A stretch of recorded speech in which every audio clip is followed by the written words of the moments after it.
salarial en Chile. Bueno, para conversar respecto de este estudio está con nosotros el sociólogo e investigador de Fundación Sol, Alexander Páez, a quien le damos la bienvenida. Alexander, ¿qué tal? Buenos días, gracias por estar con nosotros.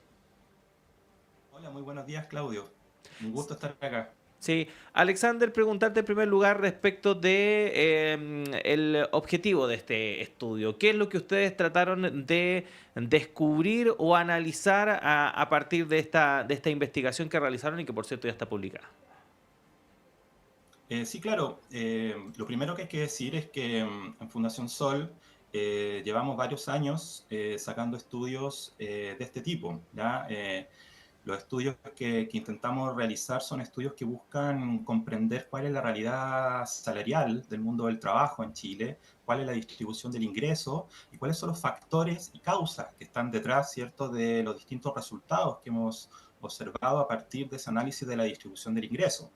Entonces, este estudio se enmarca un poco ya quizás desde hace 10 años, que vamos sacando estudios todos los años, en los cuales lo que intentamos hacer es, para indagar sobre la desigualdad del ingreso, utilizar las encuestas nacionales oficiales que están diseñadas estadísticamente para realizarlo. Para el caso de este estudio, ¿cierto? Utilizamos lo que es la encuesta CACEN, la última encuesta CACEN levantada el año 2022, para tratar de tener los datos más actualizados que podamos tener sobre la realidad salarial en Chile. Ujú.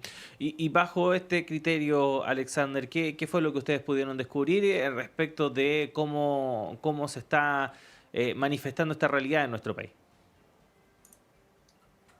Bueno, lo primero que hay que decir, ¿cierto? Y que es muy importante recalcarlo, porque uno de tanto decirlo quizá a veces se puede ir pasando un poco, ¿cierto? El impacto que puede producir la pésima distribución del ingreso que tenemos en Chile, pero nuevamente los datos nos vuelven a entregar, ¿cierto?, una realidad salarial que es bastante preocupante, ¿ya? Un poco para poner en contexto. Utilizando los datos de esta encuesta, ¿cierto? Y calculando, por ejemplo, cuánto obtiene, ¿cierto? Cuál es el umbral máximo de la mitad de los trabajadores y trabajadoras en Chile, nos damos cuenta que este umbral corresponde a 500.000 pesos mensuales líquidos, ¿ya? Un poco para poner en contexto, en la actualidad el salario mínimo, que es bruto, ¿cierto? Está en 460.000 pesos, ¿cierto? Y la línea de pobreza, ya para una persona está en 230.000 pesos aproximadamente. Si uno calcula un hogar promedio de 3 personas, estamos hablando que esta línea de pobreza, ¿cierto?, asciende a 690.000 pesos aproximadamente. Es decir, si una sola persona en un hogar que viven 3 personas, solo una trabaja y obtiene, ¿cierto?, esta realidad de salario de 500.000 pesos, ese hogar estaría bajo la línea de la pobreza. Por lo tanto, lo que estamos hablando es que la mitad, al menos, de las personas que trabajan en Chile están en una situación bastante delicada, al límite, ¿cierto?, de lo que son umbrales mínimos que el mismo país, ¿cierto?, se ha autoprocurado, digamos. O sea, Ujú. nadie está inventando una nueva línea de pobreza, nadie está inventando umbrales distintos para lograr medir aquello, sino que simplemente estamos usando los umbrales que la misma institución, en este caso el Ministerio de Desarrollo Social, nos entrega para permitir evaluar qué tal está esta distribución salarial. Y nos damos cuenta que la realidad es bastante dramática. Si Ujú. uno observa además el caso de las mujeres, que suele ser, ¿cierto? Suele haber un castigo salarial discriminatorio hacia ellas, nos damos cuenta que este umbral, ¿cierto?, de la mitad de las mujeres que trabaja, cae a 450.000 pesos.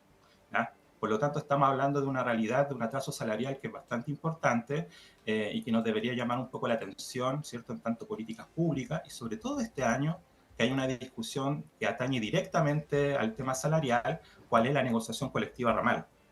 Ujú.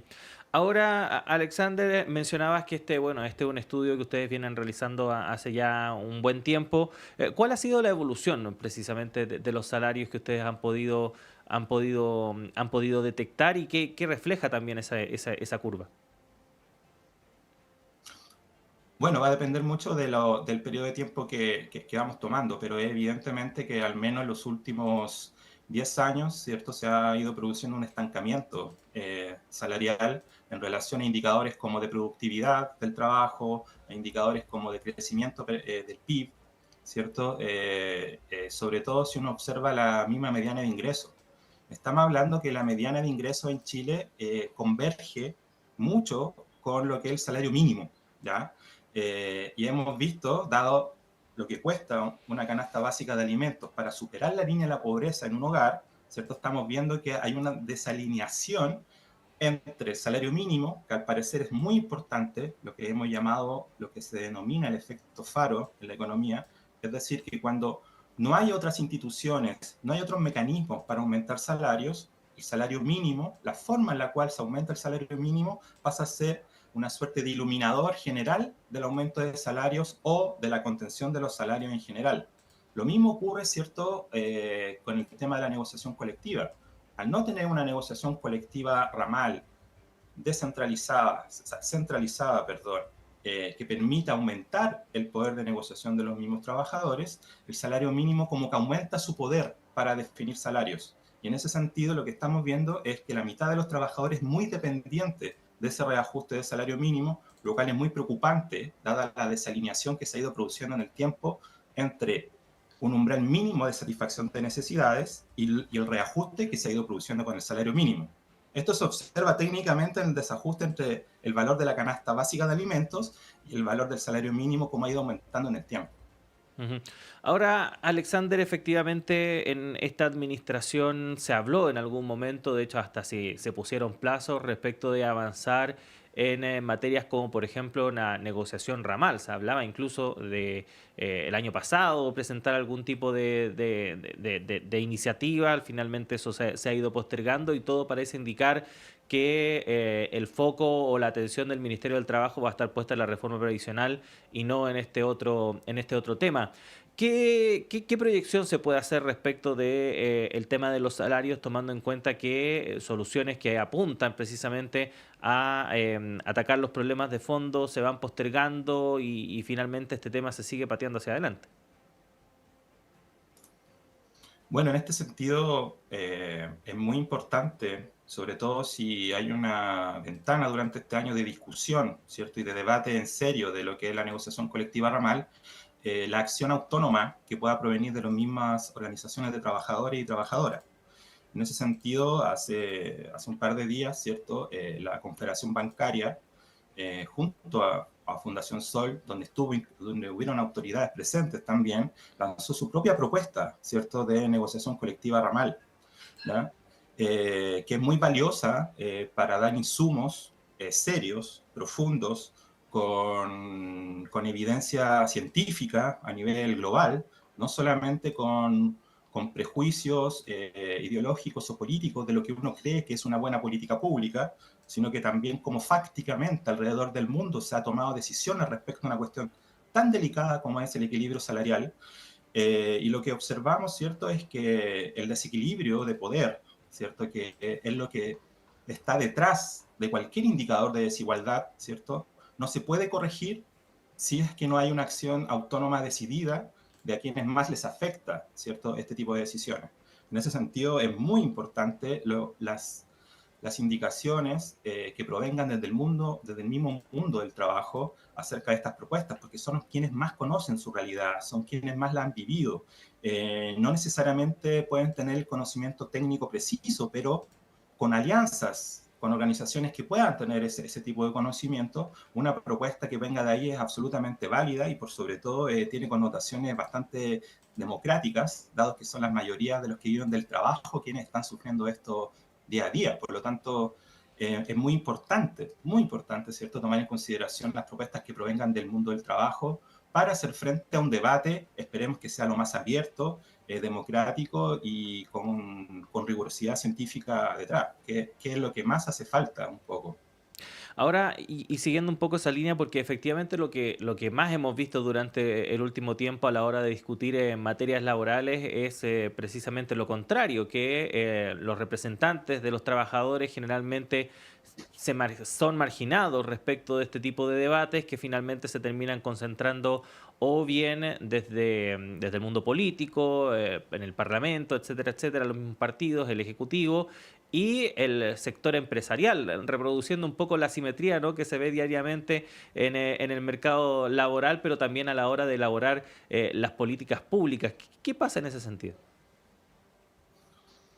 Bueno, en ese sentido lo que hay es una elección, ¿cierto?, de política económica en la cual las vicisitudes, ¿cierto?, que estamos viviendo económicamente, ¿cierto?, un crecimiento lento, casi cero, ¿cierto?, una alta inflación, incertidumbre económica general, precios del dólar que van subiendo demasiado rápido, etcétera, toda una suerte de incertidumbre económica. Se ha tomado, al parecer, la decisión política, ¿cierto?, de hacer recaer mayormente, ¿cierto?, las pérdidas de este periodo en quienes viven del trabajo. Porque no hay ningún secreto, digamos, en cuáles son las políticas que permitirían una mejor distribución del ingreso, que permitirían una mejor condición salarial, que permitirían una vida democrática mucho más plena en la medida de que las mayorías que viven del trabajo puedan participar de la definición de sus propias condiciones de vida. Existen países completos que viven de eso, no hay para qué ir a Europa. Por ejemplo, la propuesta de la Confederación Bancaria hace una comparación con Uruguay y Brasil, digamos, ¿ya? Uruguay tiene un PIB per cápita similar al chileno, Brasil es un poco más bajo, a pesar de ser un monstruo gigante, el PIB per cápita es un poco más bajo que el chileno. Por lo tanto, lo que nosotros observamos es que no hay argumento técnico, ¿ya? Eso es un poco el énfasis. No hay un argumento técnico basado en evidencia científica global que permita, ¿cierto?, fundamentar que políticamente es más correcto, ¿cierto?, hacer pasar a la clase trabajadora, ¿cierto?, los costos económicos que se están viviendo ahora, en vez de reforzar, ¿cierto?, a la clase trabajadora para que la recuperación económica provenga de ahí. En ese sentido, siempre es una decisión de política económica que está directamente relacionada con la economía política del momento, y al parecer ahí hay una decisión. Uno no lo puede plantear taxativamente, ¿cierto? Y no es una opinión política, sino que entendiendo cuáles son las soluciones técnicas disponibles a nivel de la evidencia internacional, y mientras no se tome un énfasis en ese sentido, al parecer ya hay una decisión previamente tomada. Eso es como lo que uno puede observar, dado el debate y dada la relevancia y urgencia, ¿cierto?, con las cuales se debería tratar el tema salarial en Chile. Ujú. Bueno, sin duda alguna, un tremendo tema que usted puede profundizar revisando íntegro este documento, este estudio elaborado por Fundación Sol titulado Salarios al Límite, Desposesión Salarial en Chile, evidencia actualizada con datos CACEN 2022. Está ahí publicado ya en el sitio web www.fundacionsol.cl junto a todos los otros estudios e insumos que, por cierto, la Fundación trabaja para aportar a esta discusión respecto de este y otros temas. Alexander, agradecerte como siempre la disposición y te esperamos en una próxima edición de Radio Análisis. Que estés bien. Bueno, muchas gracias, Claudio. Que tenga buen día. Buen Chao, día. chao. Ahí estaba entonces el sociólogo, investigador de Fundación Sol, Alexander Páez, conversando con nosotros respecto de este estudio en este espacio que, por cierto, cada jueves tenemos con nuestros amigos y amigas de Fundación Sol. Y a propósito de empleo, una noticia de último minuto porque se conoció por parte del Instituto Nacional de Estadística la encuesta nacional de empleo elaborada por esta institución que ubicó la tasa de desocupación en Chile durante el trimestre diciembre 2023-febrero 2024 en un 8,5%.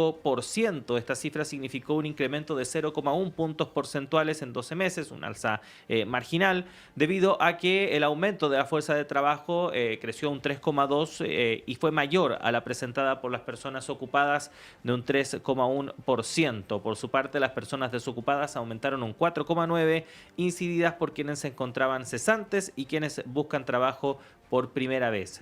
Respecto del mismo periodo del año anterior, las tasas de participación y de ocupación se situaron en un 62,3% y un 57%. Por otro lado, la población fuera de la fuerza de trabajo disminuyó un 2,7%, que recordemos, post pandemia fue una de las mayores preocupaciones por parte de las autoridades, tratar de que la gente volviera a buscar trabajo y de esta forma reflejar de una manera más